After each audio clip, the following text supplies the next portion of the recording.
విసుగొచ్చి ఆఖరి విరక్తితో నిర్ణయం తీసుకునేది. నేను ఇంటికెళ్ళి బయలుదేరేటప్పుడు చెప్పలేక ఎవరికి నేను ఇక్కడ ఉంటానే చదువుకుని వచ్చినాయి. 5 ఏళ్ళ పని లేకపోతే తుమ్ము చేతి మొలుస్తాయి. ఇక తర్వాత ఎవడు దాన్ని పట్టించుకోడు, ఎవడు కాదు అది.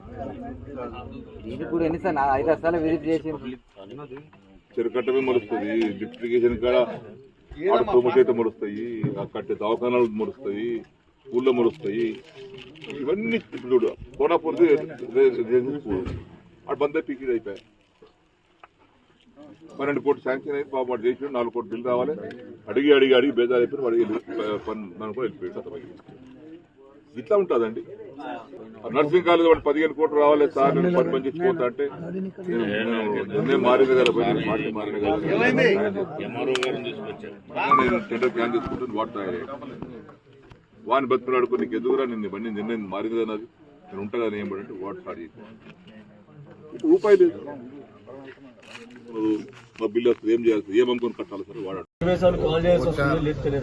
పోచారం గారు సీనియర్ మోస్ట్ నాయకుడు, అడ్వైజర్ గా ఉన్నారు.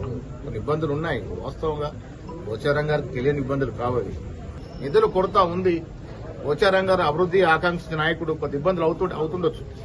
వారు అర్థం చేసుకుంటారని అనుకుంటా ఉన్నారు.